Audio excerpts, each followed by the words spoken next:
Welcome back to the Football Terrace. Good morning to each and every one of you. Haaland is the number one target for Chelsea this coming summer.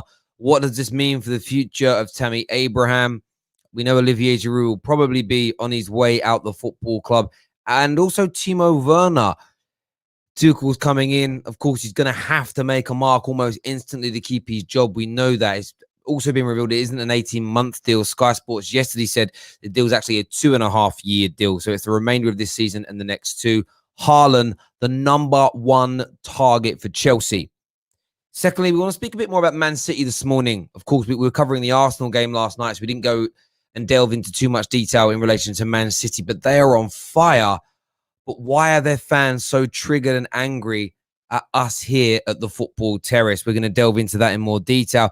And also, Solskjaer has revealed his plans for Diallo moving forward. Of course, Palestri as well. But we're going to speak about Diallo. Will he feature in Manchester United's game this evening? Maybe at the weekend. Who knows? There's a lot of buzz around this young man and what he is doing in the dressing room. But you need to do me a big favor first of all. Smash that like and share button right now.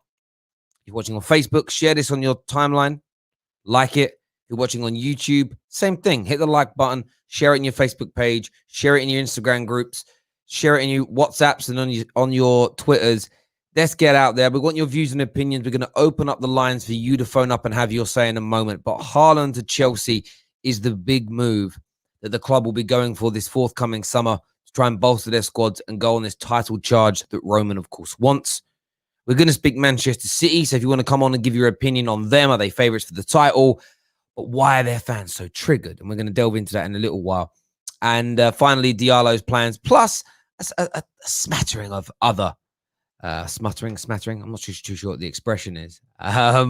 Smuttering. Is that the word? I'll find out. But let's do this, people. Hit that like and share button. Let's go. So Haaland's an interesting one for me because he's a star, absolute superstar. Why would any club in the world not want to have him there at their football club? And I think when you look at Chelsea, I think what's already clear to see to many, I don't think Timo Werner's the lone striker. I don't think he's the guy that can play by himself as a number 9 in that sort of fixed position you require, that focal point.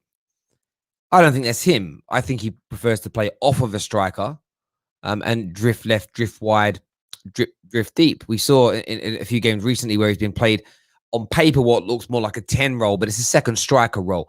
Young football hipsters kind of not aware what that role is. Wayne Rooney was a specialist at this, especially in his early days at Manchester United, playing off who the main number 9 striker was. A lack of investment at the football club because of Glazonomics meant he ended up playing too much of his times out on the left and the right rather than this secondary striker role. I think that's where Timo Werner might be most potent. But if Haaland arrives, what does this mean? There's already a big PR push from Chelsea at the moment to say Tuchel's going to still give faith to the youth. He's still going to back our academy players. And for me, Lampard being the manager and the academy players getting game time was very much the kind of the hook that a lot of Chelsea fans are still stuck on. You know, we want to have an identity. We want to grow our own players. We want to, we want it to be cultured. We want Chelsea men here. You know, that kind of Lampard only lost his job because he's English type thing, right? They know that the academy element and Lampard were imperative to that. So the PR teams at Chelsea have been very clever. Very, very, very clever indeed. They're simply stating, well, we're going to still keep faith in the youth. But at the same time, they're doing this work to go and bring the likes of Haaland in because they know Tammy's a good player. Tammy ain't helping you win it. Let me rephrase that. Tammy will help you win a league title from the bench only. With Giroud getting older, if Werner gets injured and you have no leading focal point, you ain't going too far with Tammy Abraham. He simply isn't good enough. Danny Welbeck level, just without the injuries, as far as I'm concerned. But I want your views, your thoughts, and your opinions on that. And how much do you think it will cost? I know there's all this rumored talk about a buyout clause every other day that gets denied. But for me, it will be a big money signing. I think it will break Chelsea's transfer record which currently stand with Kai Havertz around the £70 million mark. It's one of the questions here, actually. Does he have a buyout clause? He does. Indiana here says, morning, people. Make sure you smash the like button and also get in the Discord. Always, yeah, the Discord chat is always a madness, you know. It's amazing. I love it. I sit there sometimes just reading it. I don't always like throw my 10 penneth in. Comment here says, I don't think any manager needs to be so relaxed about managing Chelsea for long. The fact that they have to bring instant success winning is key. Absolutely. And that's why I would be a little fearful right now for the vast majority of the youth players at Chelsea, because unless you're killing it week in, week out, you're done out here. Like, it's as simple as that. That's Chelsea's mantra. So everyone looking for a Chelsea identity, that is your identity. It is we win now, or you go home. There is no time to learn here. Your training is done at other clubs. You're sent out on loan. You do it in the academy, or you're developed at other football clubs. And then when you're put into the Chelsea team, you've got to be ready to go. It's as simple as that for you. Chelsea remind me a bit like kind of high-end military. Like, you wouldn't send a trainee soldier off on like a 3-man mission to go and save somebody. You know, someone who's just completed or hasn't even completed his basic training yet. Chelsea very much remind me of that. Like with Chelsea Football Club, it's kind of like, we need you ready now. We need you to be able to be part of the SAS, you know, now. We need you to be part of that level. Do you get what I mean? We need you to be a Jedi Knight. A Jedi Knight's a probably better example. They need you to be a Jedi Knight instantly. They don't need you to be a little apprentice, a little Padawan. Do you know what I mean? And that's Chelsea Football Club. And I don't really get what Chelsea fans have an issue with. It's yielded you great success. And all the old Chelsea heads, bro, you'd be still scratching around 8th position, a couple of FA Cups here and there if it weren't for this way of doing things. I don't hear none of you saying things like, I'm so outraged, I want us to give back the trophies with one. Let's wipe the history books clear. No, none of you are saying that. Hypocrites, absolute hypocrites. CFC Gem in the house says Haaland and Werner would RIP the Premier League up. I think collectively they could, because it actually makes me sick as a United fan to think of that combination of players together. Oh, I went down the wrong hole. Ah! You ever swallowed something? It's gone down the... Oh! It went down my breathing hole. It went down my breathing hole. Oh, that hurt. Oh. Ow. Oh, wow. That really hurt me. I all went down the... I think it's in my lungs. Fuck. Oh, that's better. Oh, geez. I don't actually think when it goes down the wrong hole, it does go in your lungs. But do you know what I mean? Jezza says, this will be filthy. It will. It will. It will be. Terry in the mud. Cheers, bro. Cheers. Cheers. Speaking of mud, I want to speak about City fans here, man.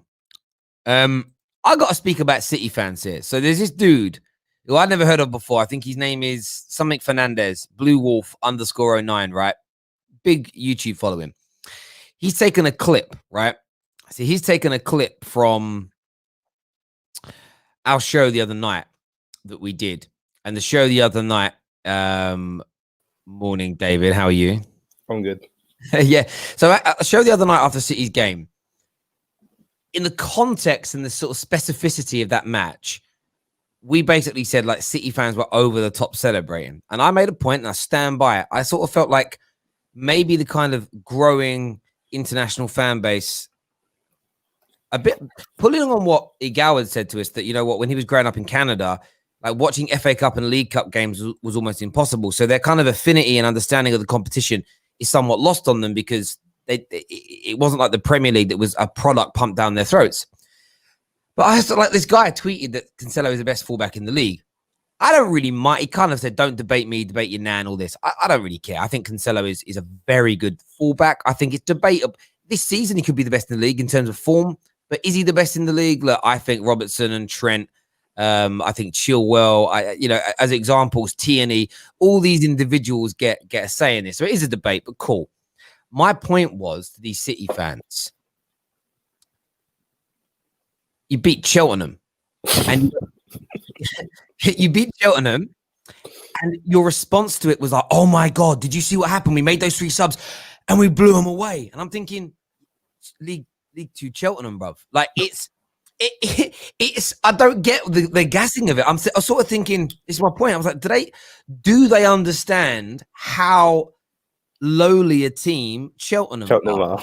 That was my point. It's like, yeah, good.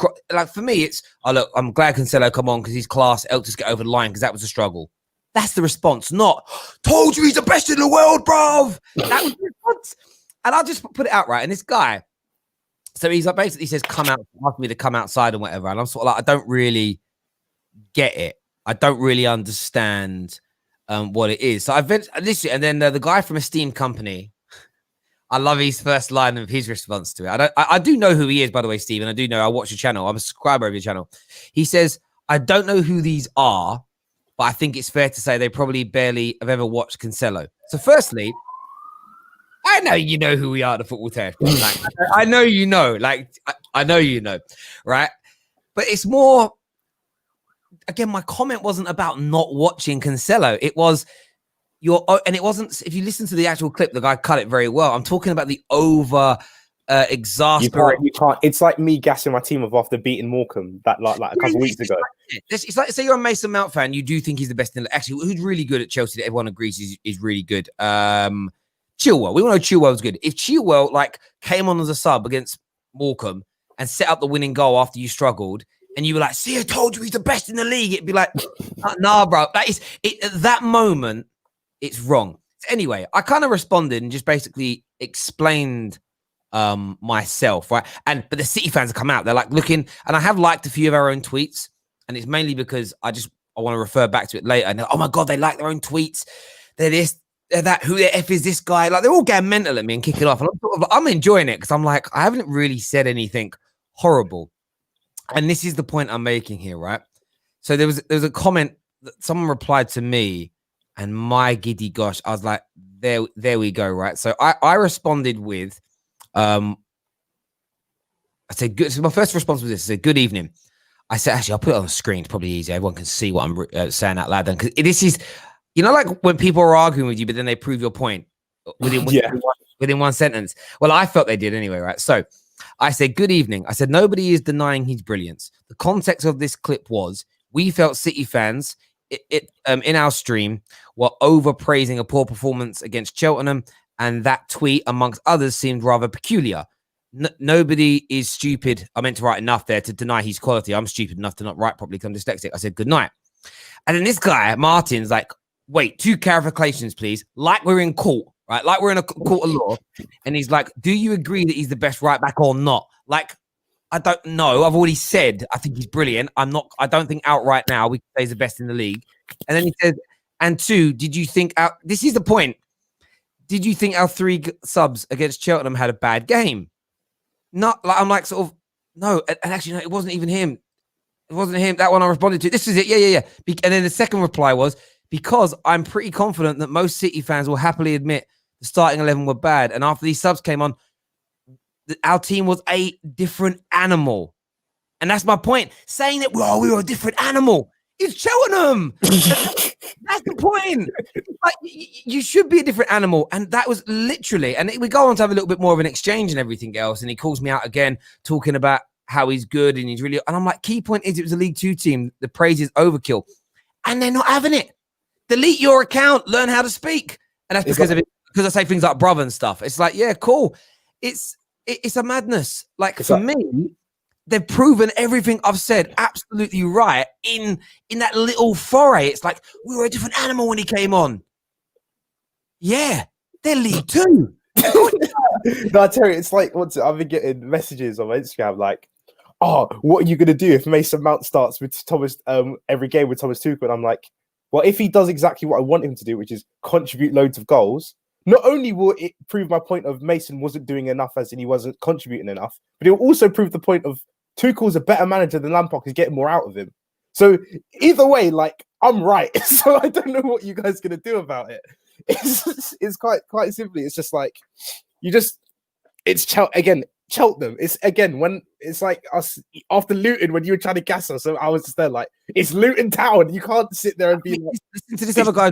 Listen to this other response from this dude. And this is the point about me saying it's overkill. All right. I'm going to really focus in on this one. Just read it. So he says the key point here being Cancelo isn't a midfielder or a striker.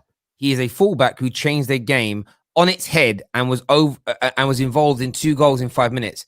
How many fullbacks in the world can come on like that and take a team from losing to winning in 5 minutes? Done it many times too. Cheltenham. I'm not denying that he's brilliant. If he comes on in your next big Premier League game and does that, then you praise away. Did it against Cheltenham? That was, by the way, before this spirals out, this is what happens. They'll spiral out. So you're saying he's bad? No. You're saying he ain't great? No. I'm simply stating, in the context of the clip from our video, the way City fans reacted, it was like they just beat Chelsea, Arsenal, after being 1-0 down.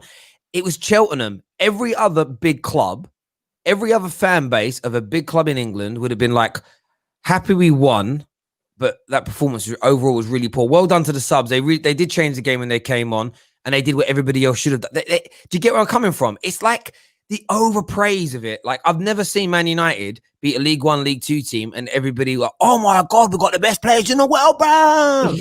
And listen, if you've got an issue with the way I talk, do you know what I mean? Go debate your nan. That's all I'm going to say. Jesus Christ. Like, the madness of these people is absolutely gospel. I want to ask you about Haaland, though, bruv. Haaland to Chelsea. I've got a feeling they're legit going to go for this, you know? I hope. I watch this kid week in, week out, and he's a different animal. I remember when we first heard about him after he scored, I think it was like 5 goals against Honduras.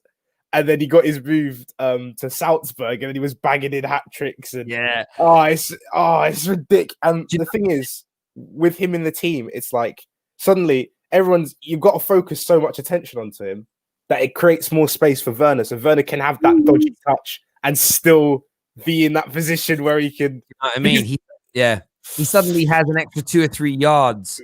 Space Werner, and Haaland's just a phenom. He's, you know, a bit like Bruno and Haaland. I was kind of looking at the same time because they were linked to United essentially, and I watched them both. And my first thought when I watched both was, they're gonna be amazing. Straight away, it was just they are gonna be sick. You can just tell they're gonna be sick. I was like, my days. And obviously Haaland's a lot younger than Bruno, 4 or 5 years. But it was this case of I don't know why. Sometimes you watch a player and you're like, real deal. Proper player. I feel like Haaland would come into your team, and in this Tuchel system that relies on a proper number 9, I'm going to put this prediction out there. If he signs to Chelsea under Tuchel, first 15 Premier League games, 17 goals. I'm putting that out there. I'm not often wrong about these things. And by the way, Martial will catch Vernon. Actually, he might not catch Vernon now. You got Tuchel. he might not. Yeah, that's what I'm hoping for. But yeah, I think he'll absolutely destroy it. Neeks here says City fans say they want to be respected, then they come out with things like this, and that's my point, brother. And listen, Steve or Stephen, whatever we've got a Steam company. I ain't Fran Shots that way. Amazing YouTube channel, great YouTuber. I know who you are. Like I sit there and think I've been in the game long enough where I know people know what we are. Just say I think your channel's shit. I'd respect you a lot more than saying I've never heard of you. Of course not, bro. Do you know what I mean? Of course not. And again, you know, the whole youth thing again, people are really, I don't get it. I don't, because like if the youth is good enough, they'll play. He's not gonna pick an awful player in place of a youth player because they're a youth player. Like Mason Mount will still get minutes. Reece James will still get minutes. Hudson-Odoi will still get minutes. But if Billy Gilmore can't impose himself over Jorginho or Kovacic, he's not going to get in. And again, is a Gilmore Kante midfield exactly what you want to see? Because Kante's starting regardless. Kante will start. You're right. But the thing is, you never quite know how players are going to react under. I mean, listen, Mike Smalling was amazing under LVG. Barring the FA Cup final where he got sent off. Like, I remember watching Chris Smalling. I remember having a debate back on the days when I was on Full-Time Devils with Adam McCullough, and there was somebody else on there that I can't remember who. And we debated who the best centre back at the time, the young centre back was at the time. And I think McCullough went with Johnny Evans. I went with Chris Smalling. They both left subsequently and done their own thing. But during the LVG era, I was like, Adam, I told you I was right. And he was like, yeah, he's killing it. And then another manager comes in and he goes back to being Chris Smalling. And it was like, okay, cool. Mike's gone. Long live the king. And I think, you might find that, for instance, Jorginho might come alive under Tuchel. And that's why I think it's a great thing that he's come in now, because Tuchel has a free hit at the rest of this season. There is no pressure on Tuchel to, unless you finish 12th, you go backwards from this point. Even if he finishes outside the top 4, that he's not losing his job. So he has almost a free hit at this. He can experiment. If I'm him now, the Rudiger thing's interesting. I do think the rumors that Rudiger has had a helping hand in Lampard being out, I think are true. By the way he's been defended by the players, because the players aren't stupid. It's like, rightly or wrongly, he's done that. We now have to come together with this new coach.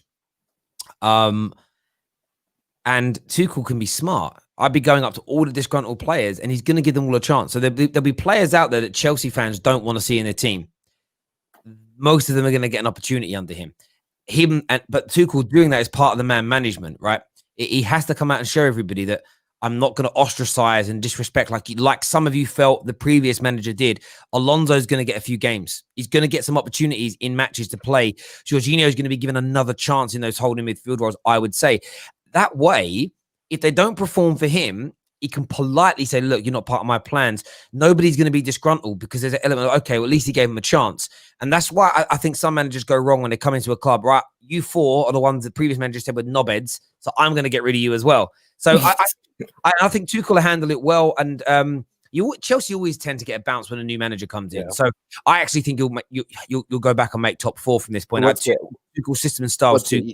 Yesterday, they released a training video straight away as soon as he got in. And you can. I know it sounds really trivial, but it's like the improvement in coaching. Like, I never saw what they were putting out with Lampard. With Lampard, there was actually a video 2 weeks ago where it was like, get it out to the wing, cross it in, get the 8s involved. That was it. Yesterday, you see Tuchel being like, when you receive it on this foot, either give it back, or if you receive it on the other foot in front of you, do a 1-2. I didn't see that from Lampard. I can see already he's so in depth with his tactics and the way that he was talking about how you 3 have to press in this certain shape and get to this player, so you isolate them. I can already from one video, I can already see it. I can see it. You're right. And do you know what's interesting? So there's a pun. Do you know who I think the best tactical pundit is out there on British TV? And I bet if I give you 5 guesses, you won't say his name. It's not going to be Gary or Jamie. No. So that's 2 guesses. Not Clinton Morrison. No. Oh God. Micah Richards. No. No, he's the one I like watching the most. But this guy, he's not one of the famous ones always on the big channel, but he's tactical nous. The way he explains things, it's like complicated, but you understand it. He used to play for Man United and Stoke. What? Man United and Stoke? I've got no clue. Shay Given. No, Danny Higgins. Oh, he does the championship stuff, doesn't he? He does. Yeah.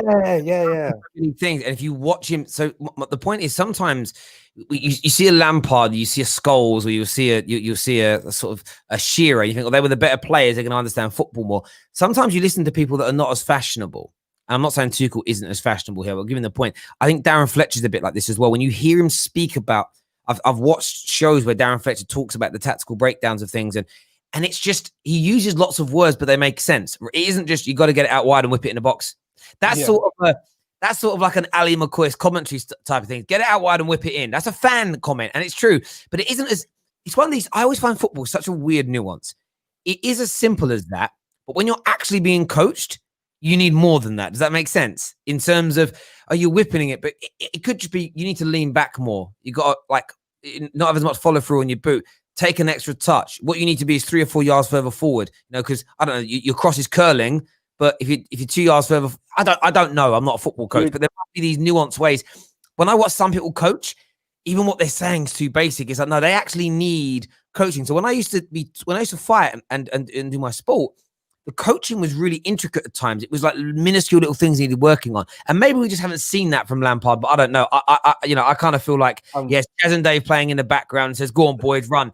What are we doing today? We working on tactics? No, bleep test. I don't. And then there was another moment when he was like, "Timo, you've got to accelerate here. Use these two." There was like a drill of 4 people. It was play a ball in behind the fullback, so you're basically creating an overload when you cross the ball in. And when the fullback crosses in, 2 of you have to accelerate to drag away the defender, and Timo has to accelerate and then drop back, so he creates that extra space for him. Again, and a simple, simple. You think of it and be like, of course, that's exactly what you should do. But the way Lampard did it was like, Timo, find space in the box. Yeah, it's not detailed enough. So some people I think overcomplicate it, and they do what the hipsters do, and they'll give it. What I need you to do is be like a tricreaster and drop into the hole and find in the hole. Yeah, I need you to do the Blade Runner drag back technique. What the fuck is that? Oh, it means find space in the box. Yeah, but what does that mean? Like, it sounds like, woo. It's like you've got to play a hexagon. But ever since you brought out that hexagon video, you never saw it again. Maybe Lampard saw it and went, "Oh, I'll try that for real." And it all went wrong. But yeah, I feel like, you need to be able to explain it to people. So I don't know. When I used to teach like martial arts, it was like, I can show you. And I can teach you, but I've got to make you understand. And it's little nuances of when to, like, just when it comes to kicking, like in my sport, kickboxing, when to chamber, when to rotate, when to flex your hips, these little things were nuanced. It wasn't just, just swing your hip round, put your knee up, kick. There had to be this kind of, this balance there. And I think it's really important. And that's one of the reasons why Man United have brought in Darren Fletcher, because I think he articulates these things better than Ollie. Ollie's a good manager.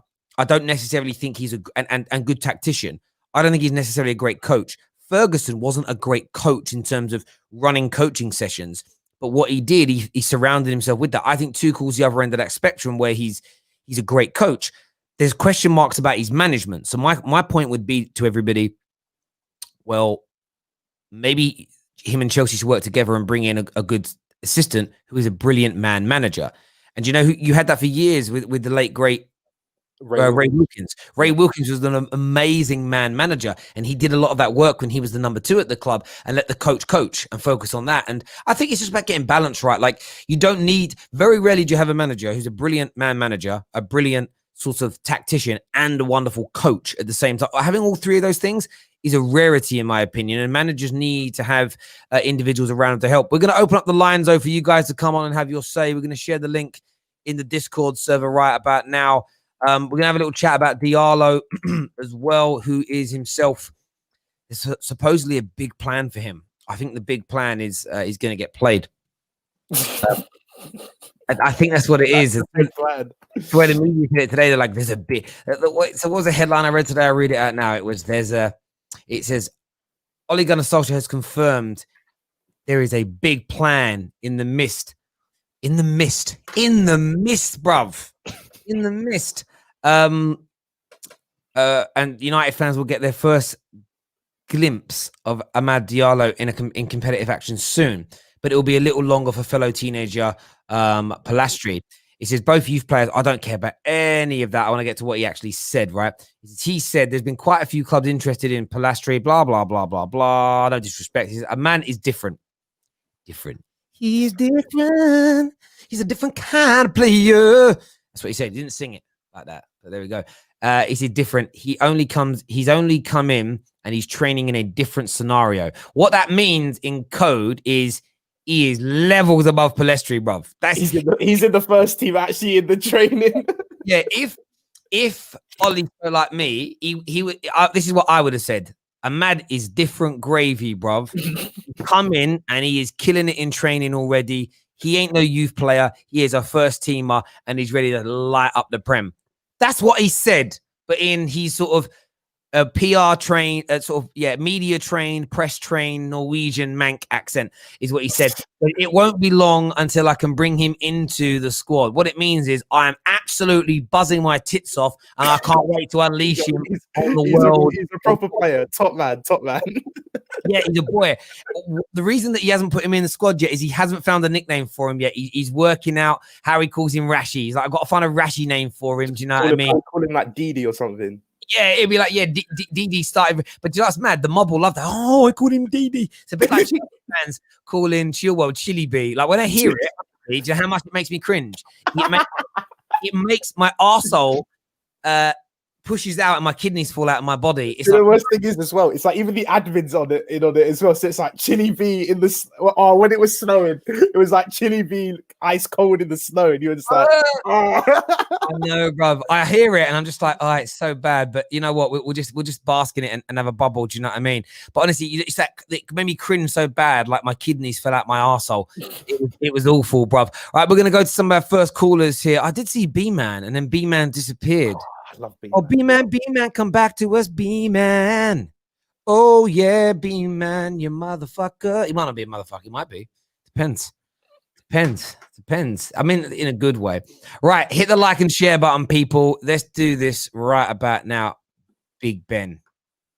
Oh, is he now? That's another one, the Arsenal one. Oh, the Arsenal one. It's similar. Have you heard it? No.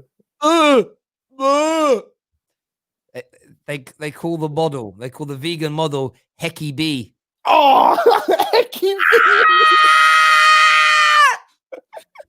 Fuck. Hecky B. Hecky B, bruv.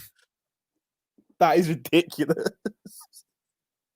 In fairness, Man United, we do call Aaron Wan-Bissaka Spider One. But Hecky B, honestly, that's like, this is like you ring up one of your exes. It's like, yeah, hi, how you doing? Yeah, I need to let you know something. No, calm down. I went to the clinic and they've told me to contact everyone that I've been in sexual contact with because I've got Hecky B. It sounds like an STD, bro. That's a nickname you save in your phone. That's not something. Yeah. Hecky B, bruv, I got a dose of Hecky B, bruv. The rash is madness. It's all right, bruv. I had Chili B. It's these names. It's horrible. It's horrible. Right, we're gonna go to the first caller here. Who are we gonna get on the line first? Make sure you're hitting the like and share button, people. Big up everyone who's watching over on Facebook Live as well. We are gonna get onto the show. Young Samuel's here. Young Sammy boy, what you saying? How's it going, Terry? Yeah, I'm good, bro. What you doing? Young Samuel's here. Young Sammy boy, what you saying? No, I'm feeling good. After yesterday, I'm feeling... Samuel, can you close the window down that you've got the stream up on? There we go. Yeah, no, I'm feeling good after yesterday, Martin Odegaard's going to come in today, hopefully. Smith Rowe's balling, and then we've got you lot on Saturday. I'm still not confident. Question, in your opinion, are you back? No. As much as I want to scream out and enjoy, I don't. We're not. You're not back. Okay. Yeah. Do you know what I love about it? Look, you know I've got a lot of time for Igal. Igal is on the edge. He's on the edge of glory. Like, he's on the edge of saying, we're back. And I almost feel as well, I feel like he's prepped it. I think he's going to be doing a video to really go at the Arteta outers if they start. Terry, listen, if we beat you, I believe it 100% he's going to go off. If we beat, even if it's 2-1 or 4-0, even if we score a late 98th minute goal, he's still going to go off. Bro, if they beat Man United this Saturday, I can categorically confirm Igal will get out his Hecky B on camera, bruv. The Hecky B's coming out on camera. He'll be like, way, doing the windmill on camera, bruv. Man's going to be buzzing. Speaking of doing weird things on camera, did you all see a clip from a certain watch along? No, Jake. Yeah. It is what it is. Like, I don't know Chick, I've not met him, but I know Lee. That the maddest bit, do you know what I thought was funny about it? I messaged Lee. I'm like, what was he actually doing? Because he clearly wasn't knocking one out on the internet. Like, he wasn't. Do you know what I like about it? Or what made me laugh is he was just doing a typical bloke thing. He had a really bad itch and he lay back and was doing it. And it looks just perfect. And he's just sitting there. It was, like you ever like had an itch, you scratch, you're like, oh, like that. That's what he was doing. But Terry, the thing is, people say he got tissue out. People said he got tissue out after that. Yeah, but bruv, No, he did. Like, listen, he didn't knock one out on on camera. He just didn't. Like, we have to be honest here. That's not what he did. We got Latimus who's here with us now. Laddie, yo, laddie. That is a green cup. How you doing, bro? Are you gonna speak? I'm good. Just woke up. You hear me? Yeah, you just got a bit of a delay. No? Yeah, sorry. He's got that Irish internet. Bro, are you back in Ireland? Yeah, it is Irish. Yeah. Irish dial up. Hamster modems. Powered by hamsters. Well, when I used to go to Ireland, honestly, I remember once I did a 25-minute video I had to upload, right? It was in a house that had what they call fiber optic. 6.5 hours it took for the video to upload, bro. I was raging. I uploaded, Man United had played another game. it was a madness. Morning, how you doing, bro? We haven't really spoke to you about Tuchel coming in and everything else. What are you saying? Tuchel, happy. He was one of my first choices, one of my favorite picks. And this Haaland news makes even more sense. I think for Chelsea, the final straw, again, I think it was that Arsenal game. I heard rumors that in the summer or something, that Frank was saying that he would have resigned, but because it's his love of Chelsea, he didn't do it. There was rumors that at the end of the season, Mourinho wanted him to resign and leave, and Frank rejected that as well. So yeah, losing to Arsenal was kind of, I think, was the straw that broke the camel's back, because it makes sense. I mean, he got sacked, and then Tuchel gets announced a bit later that he's getting the job. It's all too quickly for me. Chelsea always have a plan in action, and I think that it's all coming out now. A lot of the signings weren't his, etc. But as I said to people, I don't know who I was talking to yesterday. It might have been a Chelsea fan in the afternoon. That was eye test. Eye test phoned up and was like, I feel sorry for him because he got given players that he didn't want. That's Chelsea's way. If you're the manager of Chelsea, you 110% have to realize and accept that at times they're going to buy players you don't want. Mm-hmm. You have to win things or you get sacked, and they're not going to give you time to develop a player. Like, they're not going to give you 2 or 3 years to develop a player if you're not winning at the same time. These are just prerequisites of your football club. And I think Chelsea fans have just got to open up their eyes, smell the coffee, and accept this, because it's become almost embarrassing that they're like, oh, it's terrible that we behave this way. Is it? It's what's giving you your success. So why are you suddenly crying about it? It's almost like, if you ask, go on, mate, go on. I was gonna say, if you ask 9 out of 10 Chelsea fans what's the best footballing day they've ever had, the 2012 Champions League final, it's not possible without Roman. So to then go out and say, oh, Roman's disrespected the club, bruv, let's not lie. Without him, we'd be Tottenham. We'd be Spurs, basically. Hang on, without him, you were going bankrupt. You could have not been in existence. Literally, AFC Chelsea. Or you might have got taken. You could be League One Championship by now. Who knows what would have happened if he didn't come in? Chelsea Football Club. Yes, you've got a history before Roman came in, but the greatest period in your club's history has been this last 18 years. And I'm sorry to say this to Chelsea fans that don't like it. This is what you are now. This is what you've become now. And I know we've been bantering Arsenal this season about like Nottingham Forest and Villa and whatnot. I don't know if it's that far now. It might be in the future. But I seriously mean this, even with their recent form. Like Arsenal now, we spoke about expectations. Arsenal now should be like top 4 should be looked at as a major achievement for them, because they've fallen.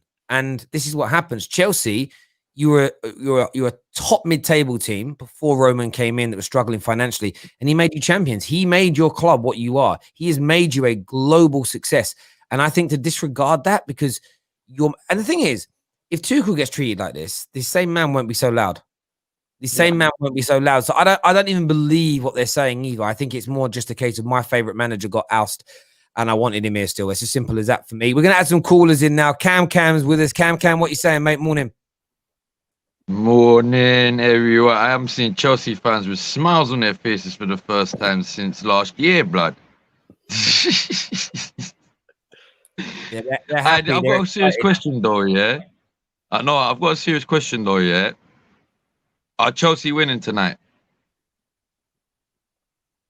Go on, David. I mean, we might not. I mean, he's had like 2-3 hours training with them. Like I said, I'm not trying to ban. I'm not even here to ban it today, innit? I wouldn't be too shocked if we lost. Like again, it's a win-win situation. If he loses, he can say, "I've had 3 hours with the players. I haven't been able to put in the tactics." If we win, we go, "Oh, we've gained 3 points. He hasn't done much. Now he's got more time for his next game." You look at our next run, a couple of games as well. We've actually got quite a nice run of games for him to bed in the system that he wants to bed in before we play Atletico Madrid and Spurs and so on. So it's not the end of the world if we lose, but I hope we win. Of course, I'd really want us to win today. Yeah, look, again, it is win-win either way. He won't be blamed if you lose. From a rival perspective, of course, bro, we want you to like legit. I see the smiles on your faces. I'm happy that Chelsea fans are happy.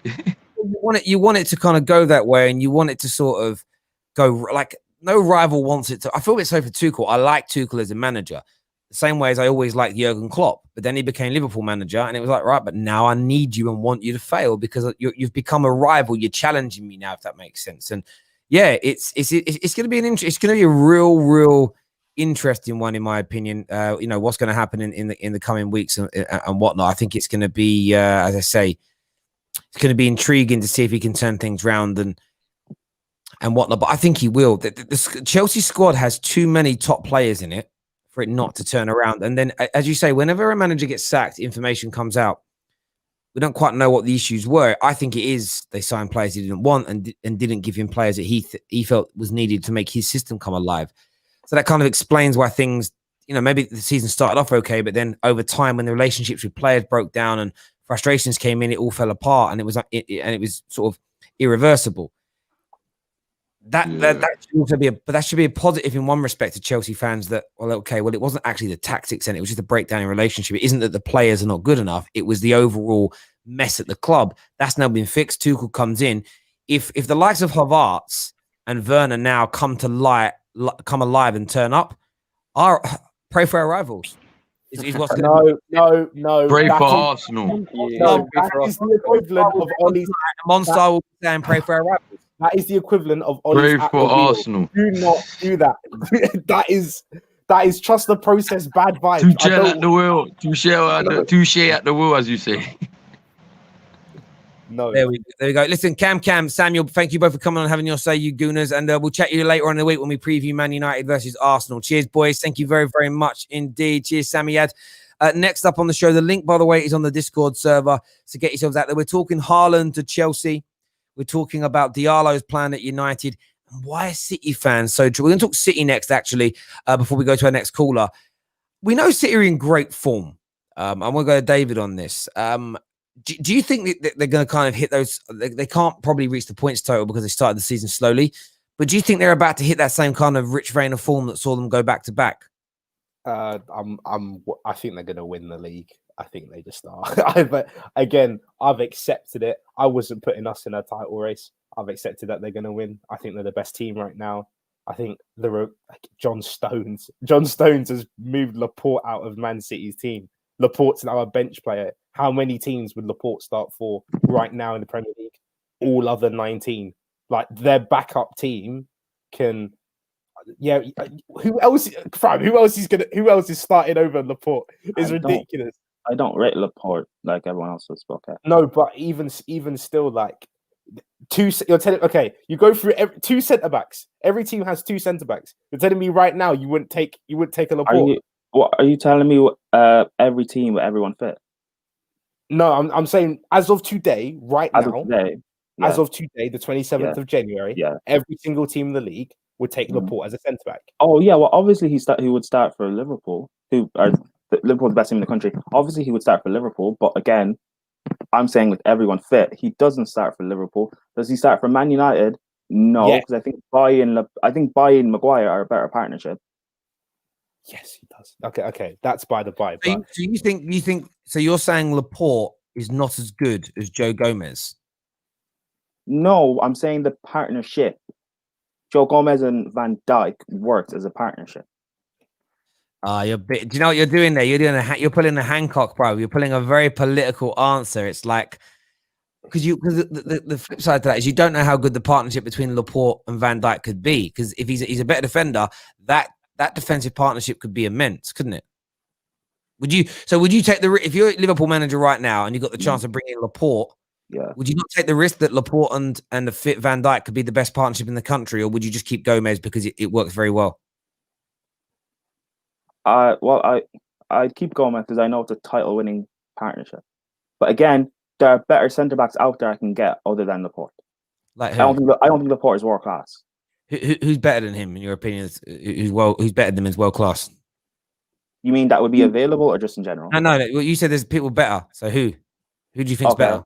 That's attainable. Oh, that's okay. That's attainable. Yeah. Thiago Silva's not even attainable. Just say who's better. That's easier. Oh, who's better in general? Thiago Silva's better. Ramos is better. There's Upamecano who's better. I think Maguire is just as good based on their performances in the Premier League over the past few seasons, if not better. So, all right, okay. We'll let the viewers decide. I'm listen. Prime's got his opinions. That's what he's saying. What about Tyrone Mings? It's Laporte. Well, he's put in better performances in the Premier League from what I've seen. No, this is ridiculous. No, I'm sorry. Not Tyrone Mings. I'm not saying Tyrone Mings is better, but he has put in better performances from what I've seen. Tyrone Mings, man, nearly got relegated last year with one of the worst defenses. Yeah, and Laporte was injured for how long last year? So also, I'm not going to take a centre back that's never fit. Never fit. You know what?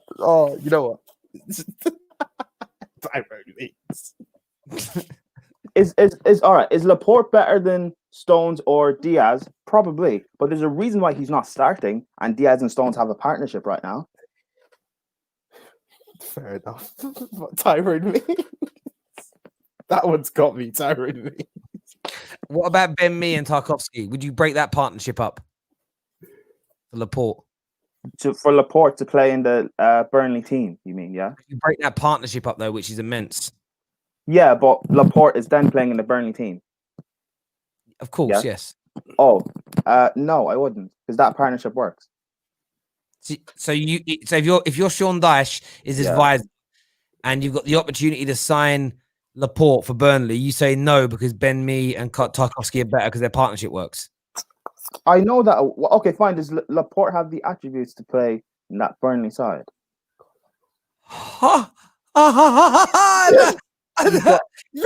Better talking to me and Tarkowski. You know you sound like right now. You sound like Frank Lampard. Tarkowski 50 mil. Again, I don't rate either of them that highly, but their partnership works for Burnley. You got to rate it. You have to again. Listen. You guys know the type of person I'm like. I overthink everything, so I'm not saying any of this out of my arse. I think bruv, I can smell it. These words might have passed your butt cheeks, bro. I'm not gonna lie to you, brother.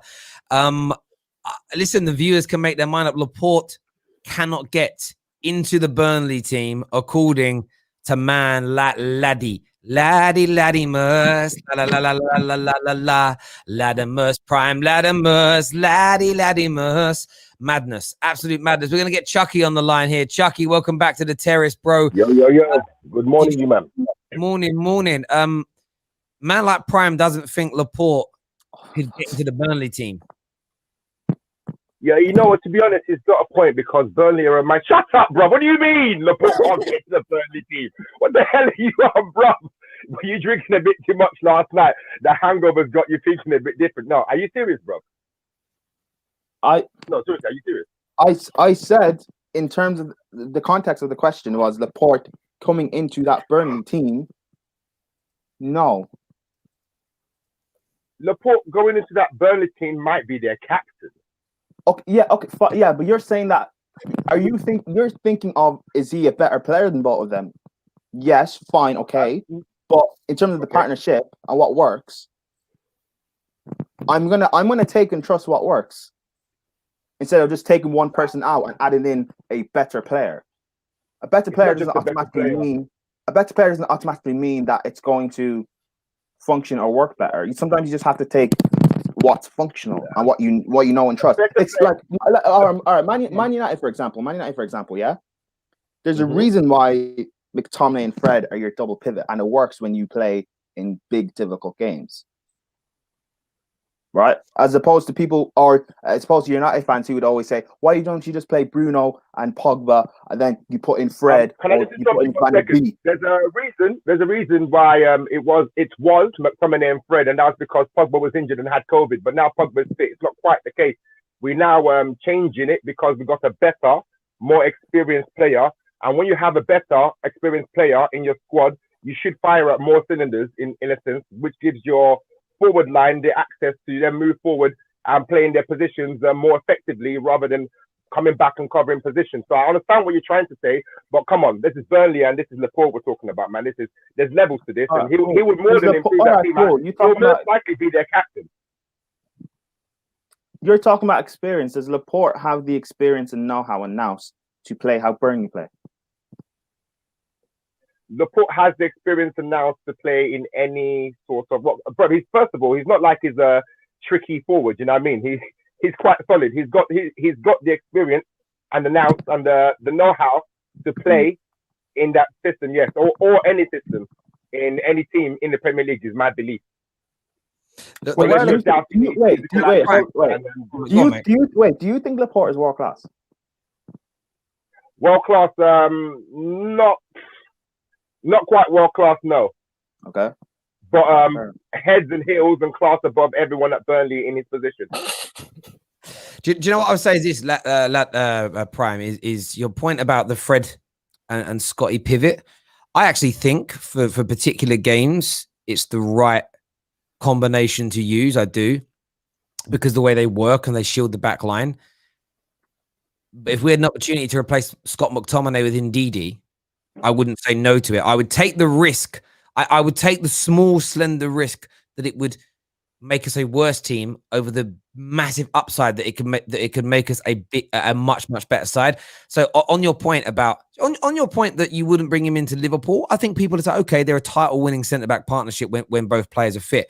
I still think Laporte is better than Gomez, and you could create and they're not. He's not the same type of player as a Van Dijk, which means they could create a great part. I think it would be a match made in heaven. It's why Liverpool fans are asking for Upamecano. You can't sign Upamecano and not drop one of your two main centre backs, but you always want to improve. I think the thing is, John Stones has come in this year, and the way they're playing is slightly changed, and it clearly suits him. A little bit like we spoke about earlier, that when Man United had Mike Smalling and not Chris Smalling in their LVG system, it just suited him, and he worked better in it as an example. And who knows, we could be looking at this in 2 or 3 months' time, and John Stones has gone back to being John Stones and Laporte's back in this team. I think it's kind of reactionary in a way. We've got Red, who's going to be on the show now. Welcome back to the show, mate. What do you want to say, mate? Yeah, how you doing, Terry? Good morning. Yeah, not bad. What's on your mind? Just to talk about mention the point that he was talking about, like Laporte not being world class.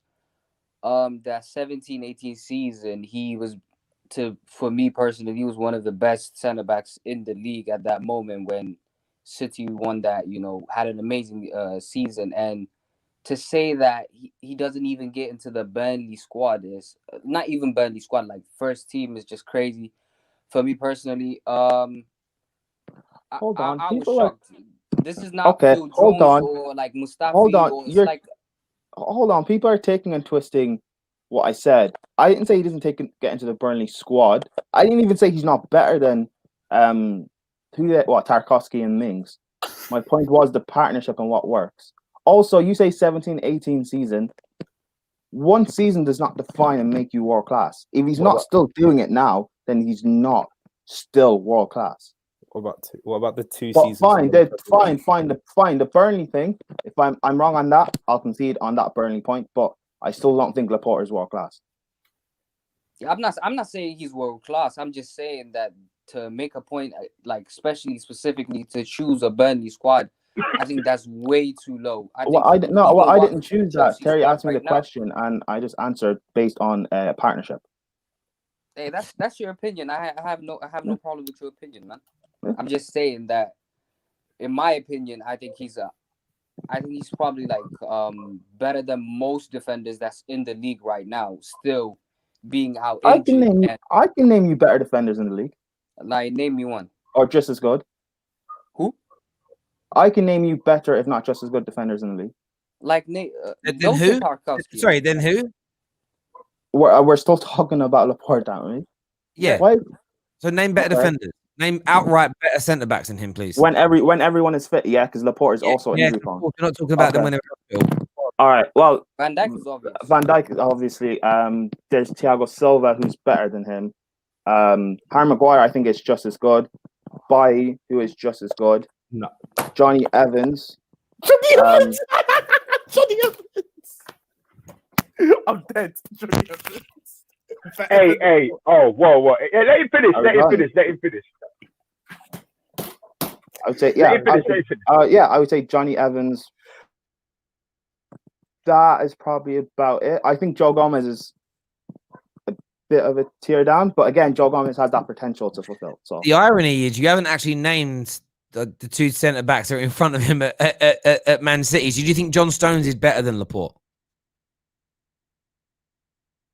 on ability, no, but again, like I just said, their partnership works, which is why Laporte is not starting. Why do you put Johnny Evans ahead of him? Yeah, but that's on current I think form. I think no, I was going off the past like 2-3 seasons collectively. Do you think Johnny Evans has been better than Laporte over the last 2-3 seasons? Do you think, honestly? Yes. Better, not as good as better. That's the word better. Okay, fair enough. Well, yeah. You're entitled to your own opinion. Yeah. Again, I don't think Johnny Evans is world class either. That's fair enough. Yeah. Prime has spoken. Red, thank you very much for coming on, mate, and having your say. Thank you. Prime has spoken. Laporte is behind Bailly, behind Maguire, behind Johnny Evans. What about Sancho? Sancho at Leicester. Sancho, yeah. No, I think Sancho is. I think Laporte is better than Sancho, but again, Sancho has that potential like Joe Gomez to fuck. Okay, what about he's another Leicester centre back. I forgot his name. Fofana. Yeah. Oh, he's brilliant, but Fofana has that potential he has to fulfill. Also, I didn't watch Fofana at his old club, so I don't have that to go off. Give me a favor. Your microphone keeps hitting on your jacket. Can you hold it forward? Yeah, that's better. Yeah, it's brilliant. Sorry, it annoys me because everyone. These the mics. Everyone sits there talking, and the other day we had someone who came on. I had to cut him off for 30 seconds because it was just rubbing in his beard the whole time, and I'm like, bro, I can't. It sounds like you're walking in the wind, brother. You got to stop that. You got to hold it out and chat. Yeah. So, why have you got so close to it for? I love you, Prime. I've missed having you on this show. Ram's with us now. Ram. Are you listening to this conversation? This is about transfer news. Funny, man. It's Can we go back to transfer news, please? I'm sorry. Prime, I respect you. I love you, bro. But come on, man. Again, I never said anyone has to. I never said this is a fact or anything. This is again just my opinion. But you know what? In Prime's defense, I gotta defend you though, Prime. I gotta defend you though, Prime, because although those players I don't believe are better, all those players you mentioned, when they are playing at their top of their game in an individual match, are as good, I suppose, but they're not better. So I can defend you a little bit. Maybe but also, do you know what I factor in that I haven't even brought up yet? The fact, well, maybe not for Bailly per se, but the fact of that they're all fit. Johnny Evans is fit and playing. You've got true. Who else? Like players that are fit and playing. I'm going to pick. Like this is the same thing about the Rashford Pulisic thing that we were talking about back in the summer. The fact that Pulisic is always injured biscuit legs and all of that. Like, how is he going to be better than Rashford? So how am I going to pick a centre back that I can't trust to be fit to play in my team? I just ignore that Rashford stuff right there because that was just triggered me. But let's ignore that. But let's think of this one. But you know what my point is. I'm not going to pick a player that's not fit and playing. I'm in playing with you, but I understand your logic around why would you break up a good partnership. I think it's a sound train of thought. But to add someone in that's better, that's football, isn't it? Every time you sign a better, it's like Haaland. Would you like Haaland at Chelsea? Yeah. What if it doesn't work? If you have that logic with every signing, you never sign anybody. If you go through life, who's the best? Who do you think is the best winger in the world or wide player? This season, Rashford. Who's the best in the world over the last 4 or 5 years? Like who's there in there or there? Who do you think it is? You think it's Rashford? Cool, but last 4 or 5 years, Mane. Okay, so say you've got the opportunity to sign Mane or Rashford. You've said they're both. One's currently the best and one has been the best. Yes. Your logic of not bringing Laporte into that Burnley defense because it might not be as good a partnership is like saying, well, I know that Rashford's the best in the world, but I don't want to sign him because he might not click with the fullback and click into my team. You can't go through your football in life. People say you can't. People say Neymar's a great example. You can't not sign someone because it might not work. Yeah, but I wouldn't sign Neymar anyway. But no, my point is, does Laporte suit? Which is what I asked. Does Laporte suit the way Burnley play? Would he fit in the way they play? He's a defender. I think he could do it. Yeah. I think. All right, fine. If that's the case, then I'll concede that I'm wrong. Fine. Like Laporte, I think like a defender like Laporte could do even better in a Burnley team because they play low block, which means, Danny Devlin, or mid block sometimes, but primarily they play low block, and that means he's going to have a row of 4 or 5 players in front of him protecting him, a little space in behind. He isn't doing no more one-on-one defending. Like, he isn't going to be isolated and playing this massively high line, which is harder, which is the elite level defenders are better than the Tarkovskis because it's proven that they would defend on one-on-one situations regularly. They're better. Laporte would kill it in a team like that. It'd be like taking sweets from a candy from a baby. It'd be so easy because they're protected in this shell system. Bless you, Ram. Bless you, Ram. But there we go. Hang on a minute. You've proven me wrong. Fair enough. It's not about proving you wrong. It's an opinion. Hold on. You throwing shots at me? You throwing shots at me, Terry? No, you throwing shots, mate. You know what? No. Maybe Laporte would do better if Pep played a hexagon defense. I don't know. I was pointing out because I know we spoke the other day. You were like the low. I was pointing out that they don't. No, I'm messing with you, Terry. I know. The last couple of days, people let me know how to take a joke, especially those City fans. Honestly, did you hear what Jem? I'm sorry, Jem, if I'm outing you here. How Jem described the City fans last night was the funniest thing I ever heard in my life. He basically said they're like bats, right? You never really see bats anywhere, right? You don't really see bats anywhere. They only they only ever come out at night, and when you do see them, there's only one. But every now and then in life, you'll stumble across a cave, and then there's millions. That's true, because I've never had. Like, one City fan said something to me yesterday, and they're all coming. They're all coming at me, and they're like, "No, we don't know who he is." They said, "We all knew I'm a YouTuber." Anyway, Danny, what you here to speak? You've been agreeing with Prime in the chat. Yeah, listen, it's been doing this with Prime for what, a year now, Prime? I rarely agree with you. Rarely. Disagree with 99.9% of the things you say. Yeah, But Laporte is so... Do you know what it is? For me, you want to be considered world-class, you have to show and prove. You have to play and prove it. This guy just got this world-class tag because he plays for Pep, and he hasn't been fit. How can you be world-class and you're not fit and you don't play and prove it? I don't understand. But in players who are playing well, people don't even want to admit Rashford is world-class and he stays fit and he plays. But a guy doesn't play and he can be world-class. People tried to do this back in the day. Tottenham fans tried to do this with Ledley King, who was really injury-prone. Sad situation because he had to retire. They were trying to tell us this man was... Chucky looks like he's around my age. Remember when they were trying to say he's better than Rio? They were trying to say Ledley King was better than Rio Ferdinand because he was great for the 2 games he played and he wouldn't play for 6-7 matches.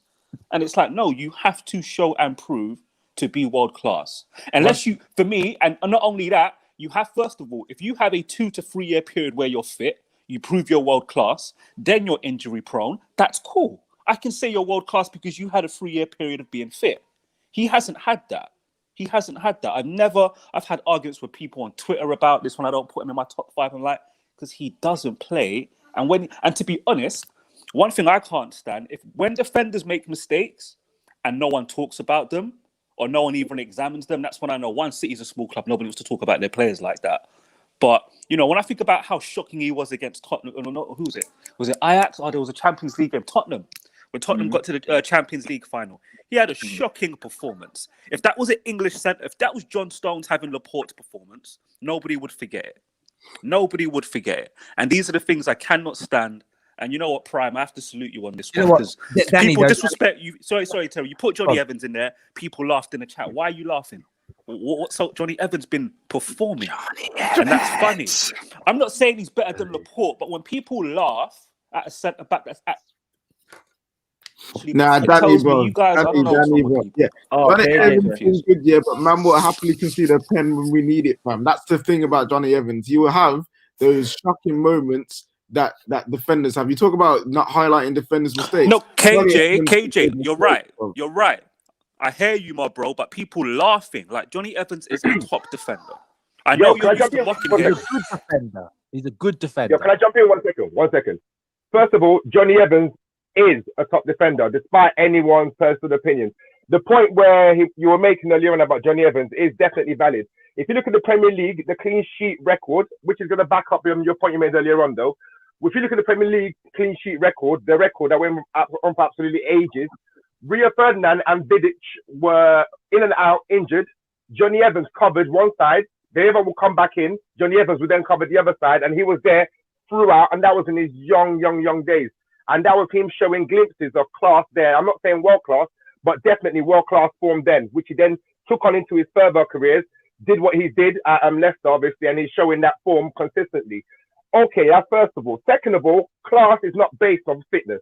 Class is based on ability. And if you look at Laporte and if you look at other footballers, all the footballers around the Premier League and managers, if you talk to them, they will let you know that guy is definitely of one of the highest of classes.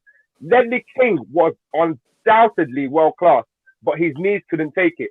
If you listen to Rio Ferdinand talk about Ledley King and listen to everyone else, forget what us fans think. I'm talking about the players who played around him. They'll all let you know that guy definitely was world class. So yeah, class is permanent and not based just on fitness. Oh, hold on, Chucky. Sorry, my bro. I need to get you on something because there's a little hole in your argument where you say class is just you have to show and prove. When does that come in?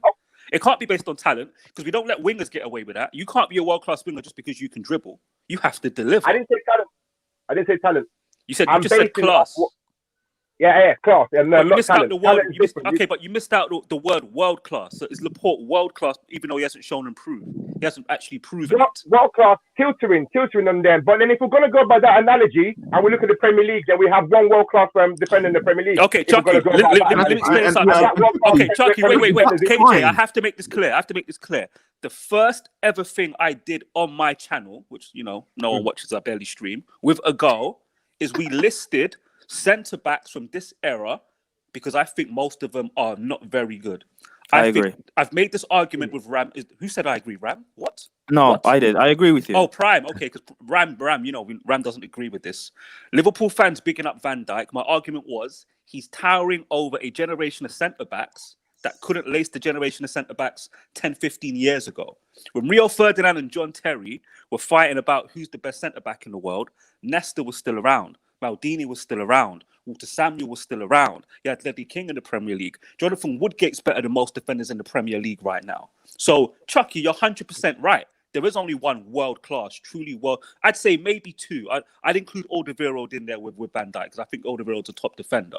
But you're not wrong, my brother. The standard of centre-backs in 2021 is not very high. And that's across Europe, my brother. And anybody who disputes this and says you can't compare errors, this is how you do it. Talk to Chelsea fans about their best centre-backs. Talk to Man United fans, Liverpool fans, Tottenham fans, Arsenal fans, not City. You can't include them. Sorry, City fans. Then talk to French people. Talk to German people. Talk to Spanish people, English people, Argentinian people. Ask them, your current centre-backs, do they compare to the ones 10 years ago? Everyone will tell you no. Yo, Danny, this ain't very Benjamin Mendy thing where we're gonna try and find all these gal from these different places around the world in England, bro. No one knows. Don't disrespect people. All I'm gonna say is, sorry, go on, KJ. All I'm gonna say is, Chucky, to your point of that means we've only got one world-class centre in the Prem. That's fine. Like I don't see why. I'm not saying you personally, but some people have this gripe where they have to like, oh no, we have to have world-class players in the league, or we have to have multiple. Nah, but world-class, yeah, is a title reserved for the best. So if there's only a couple of them in the league, there's only a couple of them in the league. So we need to try and start forcing the thing. You know what I'm saying? World-class is very subjective. Like Terrace says, there needs to be a metric that we can all agree on, and then boom, we can say which is world-class. Everyone, just say as well. I mean, part of this debate was with Laporte. It's kind of gone from the tangent into a world-class debate, which is fine. We love a bit of that on the terrace. It's really heated up when Prime said that he wouldn't put Laporte into the back line at Burnley. Yeah. And I get the point in a realistic way if he stays fit. But realistically, if he's fit, he's better than Tarkowski and Ben Mee, in my view. Terry, can you repeat what you just said? The last part of what you just said. He's better than Tarkowski and Ben Mee. No, the sentence you said if he's fit. When is he fit though? Because he's not fit for the whole That isn't what you said. You didn't say. Listen, you spoke up. So you're changing your tune now, Prime, you old mucker. Because I said I wouldn't pick a player that. No, but that wasn't your main reason. Your main reason around not doing it was breaking up a partnership that works. And I said that's flawed logic in football, because by that logic, you would very rarely sign anybody new because it could upset the balance in a negative way. Like for me, if you offered Laporte right now to Sean Dyche, he's taking him.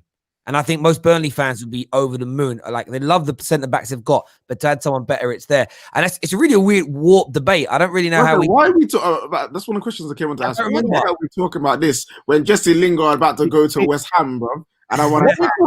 Why are we talking about Jesse? Bro, Haaland's coming. Hey, David, Haaland ain't going nowhere. Yeah, he ain't coming. The way you were talking about Sancho, Terry, I bet see the same energy with Haaland. I bet see it. That is money. That's money. Hang on. Listen. When it comes to Haaland, Chelsea fans will see if you sign Haaland. You'll see the same reaction from me to that as you did Liverpool fans got when they signed Fabinho and when they signed Mane. Haaland's a player I want at Manchester United. I won't suddenly become a detractor of his because he signs for a rival, because I'm not a basic weak bitch. I will still say he's a top class player. Too many weak YouTubers out there. Like literally, man's amazing. This guy's great. Oh, he's brilliant. I can't wait to sign him. Goes to a rival.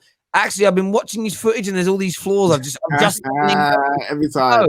Every player's got flaws. There's no doubt about it. But Haaland is generational. Haaland is a future Ballon d'Or winner. And I said this already. If he signs for Chelsea this summer, in his first 15 Premier League games, he'll score 17 goals. That's the man's levels. He is the striker equivalent of Bruno Fernandes. Just phenomenal. Phenomenal. Imagine that front two. That Haaland and Werner front. Ooh.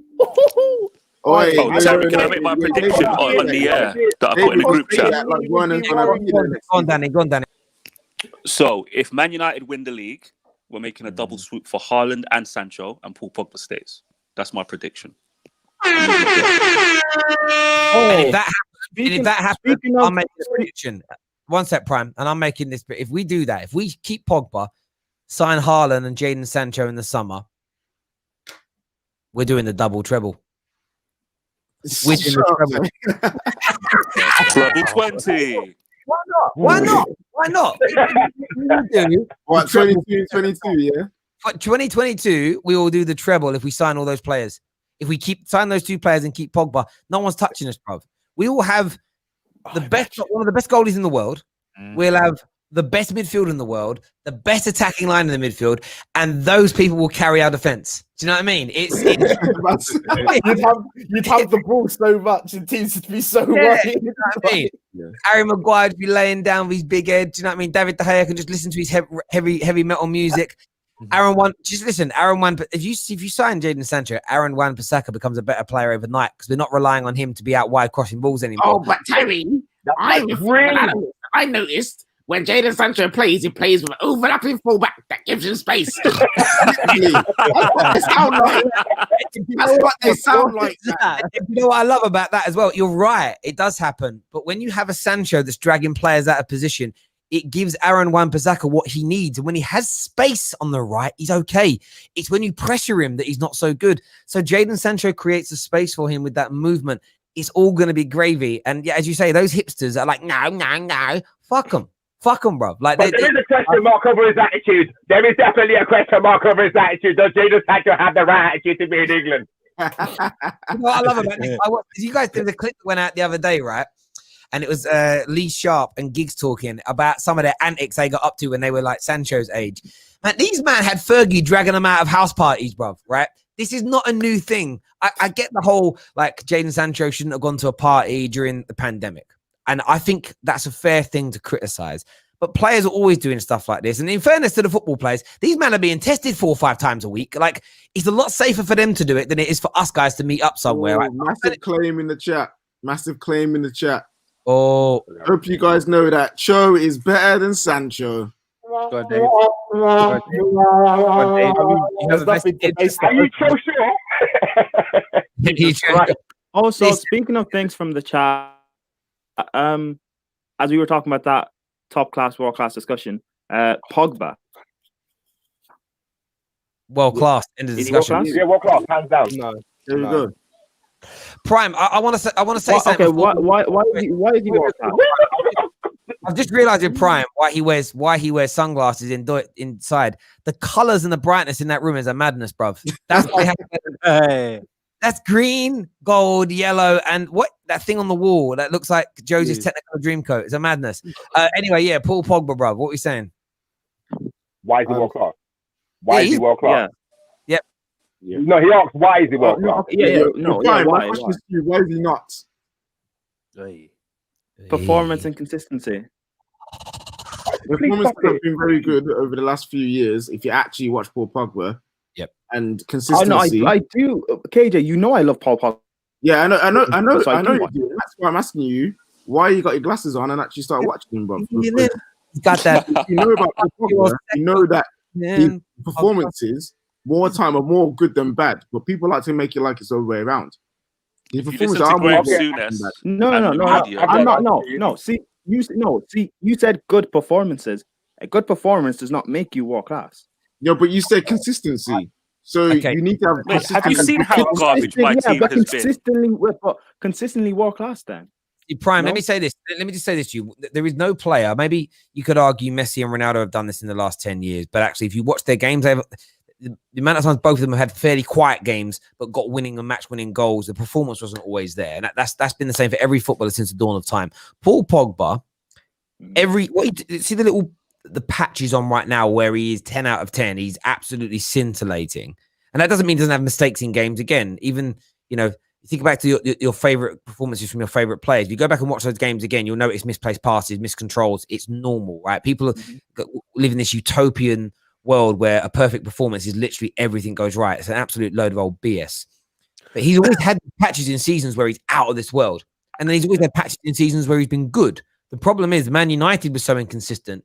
What was around him was so poor that people would then go, Pogba had a rubbish game, didn't he? Yeah, because no one else turned up. We're not living like, you know what Messi and Ronaldo have done the last 10 years? If they weren't in that Real Madrid and that Barcelona team, and Ronaldo before Real Madrid at Man United in that brilliant team, they wouldn't have been performing. If Ronaldo was in this Man United team for the last 8 years, he would have scored lots of goals, but not to the same degree that he did at Real Madrid, and they wouldn't have been winning the trophies that he won. So no, for me, it's the perfect picture. You have to be one of the best players and be consistent, but you also have to be in a very good team. And the reason why Letizia is not recognised by many as one of the greatest players in the Premier League because he was at Southampton. If he'd been playing for Arsenal, if he'd been playing at Liverpool or Man United, surrounded by excellent players, it would have elevated him more. That's what it comes down to. Paul Pogba was disrespected so much. The expectations on him to be the best player and be immaculate and perfect in everything he does in every game, it's an abomination to football to think that. Terry, the reason why I find this conversation very interesting, and again, I feel like I have to say, I do rate and love Paul Pogba highly, but like the defense Man United fans have of Paul Pogba is eerily, is that the word? Similar to the defense Chelsea fans had of Eden Hazard. Okay, and I think they're both like ridiculous. Let me explain that. I hear what you're saying. Okay. I've always said that Eden Hazard is a top class, maybe a world class player, definitely world class when he's on point. That was never my. I see the comments saying, Terry, but that's the same thing you didn't use to defend Hazard, did it? No. Again, you are taking my criticism out of context. My frustration with Zard fanboys is that you guys said he was on par with Ronaldo and Messi. Not that if you'd have just said he's one of the best wingers in the world, he's world class, I would never have argued. It's the fact you said Messi here, Hazard here, Cristiano Ronaldo down there. That's have hope. Yes, have hope said that, and then that was my kind of absolutely not. You can't even put Hazard on the same planet as Messi because he has that consistency to his game as well, right? Even when Barcelona are going through terrible times, he's still very, very good with the outputs. I've never said Hazard isn't a top player. I've never said that. And what all these same fanboys said is wait till he goes to Real Madrid and then you'll see him do what Ronaldo did. Yeah. All he's done is echo what the original Ronaldo did at the end of his career. Nothing. All right, fair enough. By the way, I'm not a Zard fanboy. By the way, I'm not saying you are, but people take my Zard criticism out of context. Interesting. It's my only criticism's ever been. It ain't him the player. It's like my Van Dijk stuff. Defender in the world in the last year or so. But when people start saying he's on Maldini's level, I'm saying shut your fucking mouth, bruv, because that's dumb. Pogba's world class. I don't think Pogba is world class. Wait, why? Ram, you're gonna take that Maldini slap? You're gonna have that, Ram? Because my standard for world class is top 3 player in the world in your position. I don't think he is. I think he's very close. I do think. David, my question would be, who are those 3 players? That's what I want to hear. I would say I'd have. What position are we saying? Are we saying attacking midfield or defensive? Central midfield. Box to box. There are. I mean, again, but there aren't many of them. So I guess. Okay, the name of you.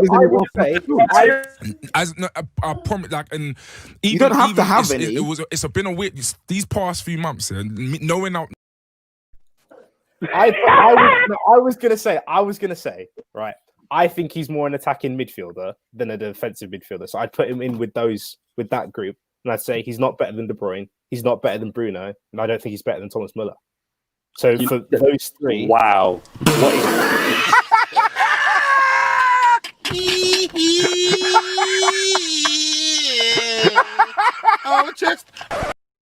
That's best not be for Thomas Muller, bro. David, the logic there. Even though he plays in central midfield, and that's where he plays, I'm not going to compare him to central midfielders. I'm going to compare him to players who play in a position where they can have way better outputs. I tell you this. We can put him where he actually plays, basically defensive midfield. Wait. No, Dave, hang on. Midfielder. The player that is closest to Pogba, in my opinion, I think is Goretzka. I can't think of anyone else. And then who's better than those 2, Ram? You know, I really like Goretzka. Yeah, well, who's better than those 2, Ram? I mean, again, like I said Goretzka, bro. I said Goretzka. KJ, Rams just said the player closest to Pogba is Goretzka.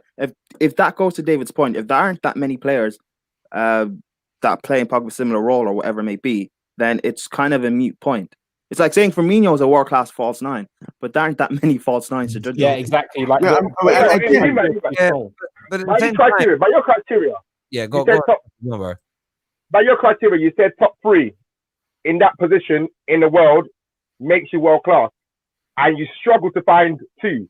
So you agree he's world class? No, but that's because I wouldn't put him in like I don't have. That's why that category. That's why world class for me can't be limited to 1 person, 2 people, 3 people, 5 people. There was a time where let's just go back to Danny's point. Centre backs 15 years ago. John Terry, Rio Ferdinand, to name 2, Vincent Kompany, the Maldinis and Nestas. You could list it about 7 or 8 that were all world class. Now you can name your top 3, but it doesn't mean the others are not world class. For me, that's what's so hard about the world class debate, because all 8 of us are on the stream right now could have a different definition of what world class is. It's a nonsense. It just becomes a nonsense, and that's what you always say. Oh, my guy's world class, yours isn't.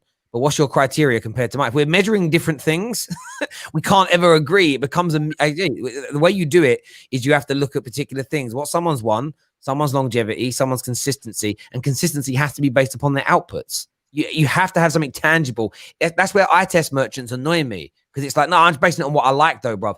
Yeah, great, cool. My favorite singer has sold 1/1000th of the records of Michael Jackson, but he's my favorite singer, so that makes him better than Michael Jackson. Dickhead. It's stupid. That's Ram's argument for Goretzka. It's though, bro. No, it's not. Wait. Hang on. No, he just. You know what? This is actually quite interesting. Sorry, what did KJ say? I said what you just said about my favorite this and my favorite that makes it better than the actual people who are genuinely better than him is Ram's argument for Goretzka is better than Pogba. No, but Goretzka's a baller. Goretzka's a baller. It's a preference, isn't it? Like, I might prefer a dirty McDonald's burger to a gourmet burger, but the gourmet burger is better. They're better burgers. Wow, hold on. Better than the bacon double cheeseburger from Burger King. I think not. It's preference. That's what I mean. And there's too many people, when I listen to their debates about who's the best, who the worst is, it is based on preference, bruv. And, you know, we could all line up, and I'm just going to use this example. Like, we could all just line up, 10 ladies that are willing to be judged on their looks. And in this modern day world, and we might all pick somebody different as who the best is. Who's got melanin? That's all I need to know, innit? Like, who's got the biggest back off? You know why Prime said that? I'm not picky, yo. I'm not picky. I'll take how it comes. Yeah, Prime's looking at Jackie Grealish, going, I want him. That's what he's saying. Now you moving, bro. He's like, oh, yeah, for me, variety is a spice of life, is all I'm going to say. Like, it just, but it's preference. And too many people nowadays, it would be the other way around. Too many people now, they take their preference or their opinion, they try and present it as a fact. Because remember, this is a little lesson. Somebody's opinion is not worth more than a fact. If you've got Lewandowski that scored, and I'm making this number up, 250 goals in a 5-year period, and your favorite striker has scored 30 goals in that same 5-year period, I don't care how many little nuances and little clips you want to show me, the striker with more goals is better. Now, if you've got a striker with 199 goals and a striker with 210, then you can have those nuanced debates because it's very similar outputs. But when one outstrips the other, you can't even have this conversation. But too many people try to. We've had an eye test on it trying to convince the world that Isak is better than Haaland. Oh my God. Based on a first, but they exist everywhere, these men. They're everywhere. Isak is not better than Tammy Abraham. No, it's not. No. You can talk about the talent when he first broke through, but what they're doing currently over the past year or two, no, he's not. Oh yeah, no, Brian. It's not me trying to say Isaac is that good. I'm just saying Abraham's is that bad, bro. You know what I'm saying? My forehead. Bambi's still in the Prem.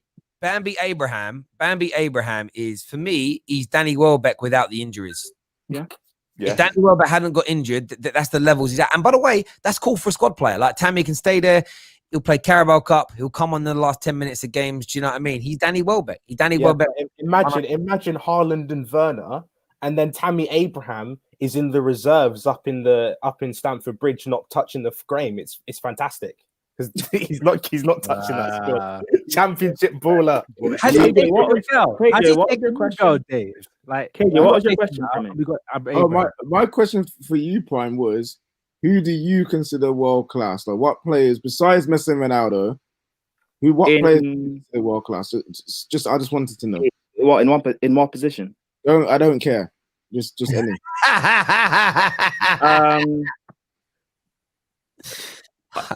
All Black, Neuer, Courtois, wait for it. Hakimi. It's time to go. Hakimi. Alphonso Davies, Robertson, Ndidi. What? Should I keep going, or should I stop? Haven't said Allison, bro. He didn't say Allison. Everyone shut up. I said Allison. To make it easier, Prime, we'll do it position-wise. So tell us your world-class strikers. Lewandowski, Kane, Lukaku.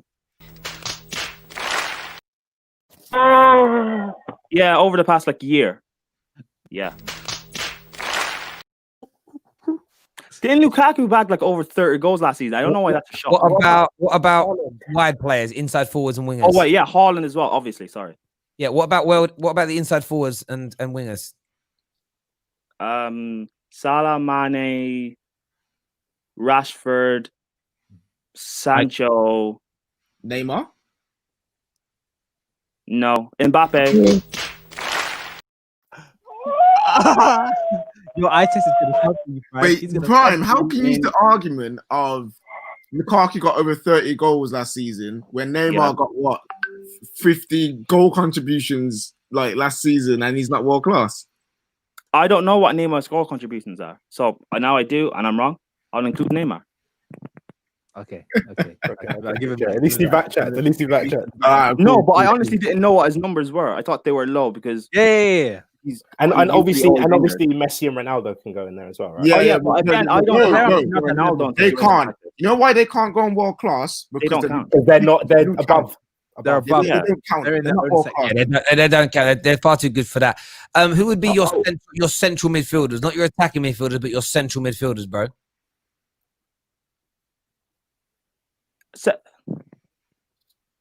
I don't know why I'm on the spot. Central midfielders are okay. Help man out. Kimmich. Bruno. No, he's a DM. Yeah, but Kimmich is weird because I don't know if is he a DM or what about Tony Kroos? Tony Kroos. No, man. Kroos fell off. Come on, Jordan Henderson. What about? I got one for you. What about Gundogan? No. What about Thiago? Thiago 5-yard pass merchant. Alcantara. No. It's so weird because people haven't talked about Thiago until he got linked to Liverpool. Well, no. What? I would take Verratti over Thiago.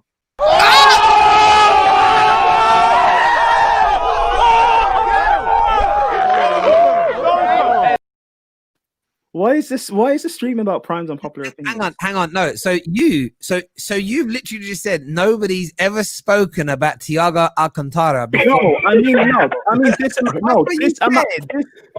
amount of hype. He gets linked to Liverpool, and all of a sudden, hang on a minute. Prime.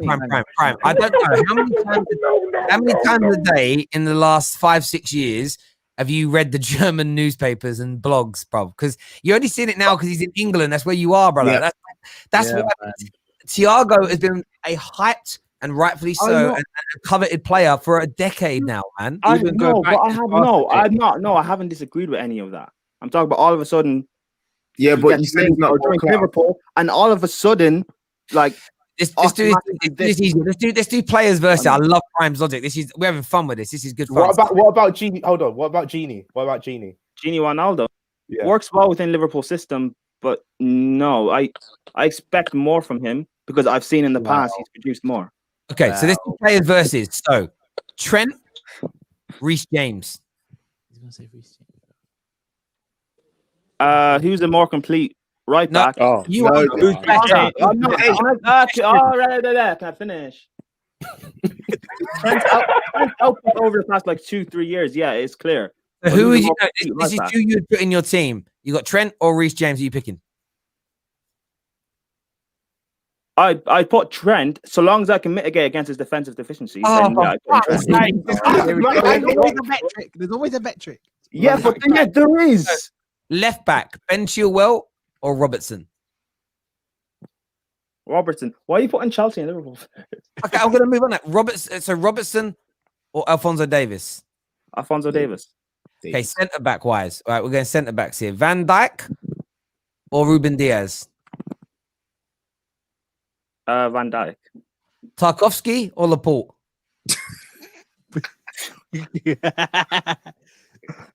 What the fuck is wrong with you? Can you give me a better defender than Tarkowski? No, or a better defender than Johnny Evans or Laporte to partner Van Dijk. Johnny Evans.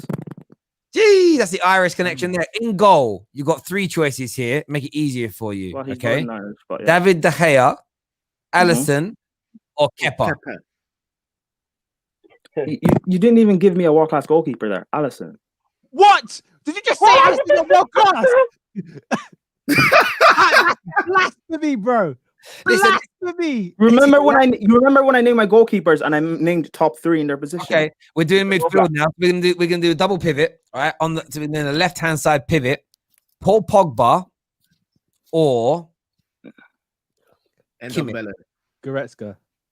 no Pogba or Ndombele. Yeah, Pogba or Ndombele. Was this all based off like This is just me ability asking or you form? questions, bruv. This is me just giving you questions. Paul Pogba or Ndombele, first midfielder. If you're going form off this season in Ndombele, if you're going off pure ability, Fucking hell, man. That's one prime. That's two answers. Guys, that's cool. You picked Ndombele over Pogba. Next to him, Ndidi or Kante.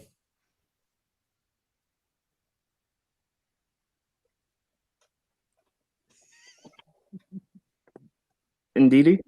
Oh my lord! Wow. You actually did it. You actually did it. In the attacking midfield row, Bruno or Kevin De Bruyne. Depends on how you have to play, but you can't deny the stats. Bruno. Just say KDB to piss Terry off, please. No, but you can't. This is right hand side of the attack. Jadon Sancho or Mo Salah. Sancho, he's more involved. Oh my! Now we're trolling. Time on that one. Right, we're trolling, bro. Up front as the striker now. I'm going to give you multiple options here. Haaland. Oh, Kane or Lewandowski. I know who that picked. Haaland, Kane, Lever. Actually, wait, who's my 10? I said Bruno, didn't I? Yeah, so Kane. Okay. Kane over Lewandowski. And finally, on the left-hand side of the attack, Mane or Marcus Rashford.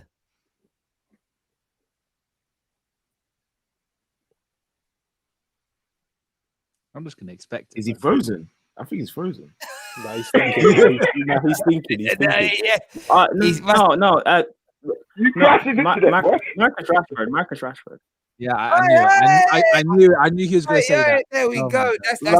Man said he didn't even get a world-class goalkeeper. I didn't. Okay. I love Prime. You clearly don't want this team winning anything, but that's fine with you. So fair enough. Wow. I love that. I love that. Listen, everyone. You didn't give me a manager either. Oh, yeah, manager. So you're going to, who are we going to pick between? So we're going to pick between. Jose is one of them. Yeah, Jose. Tuchel. Jose, Tuchel, or Pep. Not, Pep. Let's go like that. No, Carlo. I was going to say Carlo Ancelotti. Or Sean Dyche. So who are the managers? Jose, Tuchel, yeah. Jose, Sean Dyche, and we'll go with Carlo. Either Jose or Carlo. Which one are you sucking off, bro? Tell us. Come on.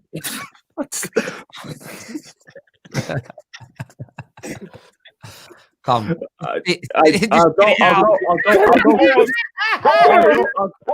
Jose for the memes. Jose for the memes. Yeah. Jose sexual. You know what I mean?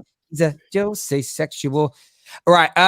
That's Prime's team. That's quite a fun little exercise. That was cool to do. Listen, everyone who's tuned in this morning, thank you very, very much indeed. Smash that like and share button. Back this afternoon, covering Chelsea versus Everton and Manchester United versus Sheffield United. Until next time, take care. I do hear a little rumor in that Diallo might be involved tonight. Doo-dah. Oh, come on. I'm surprised you didn't add Diallo to that list. Diallo sexual. KJ. Diallo sexual. Yeah, KJ. Take care of yourselves, everyone. All the best and see you all soon. Bye-bye.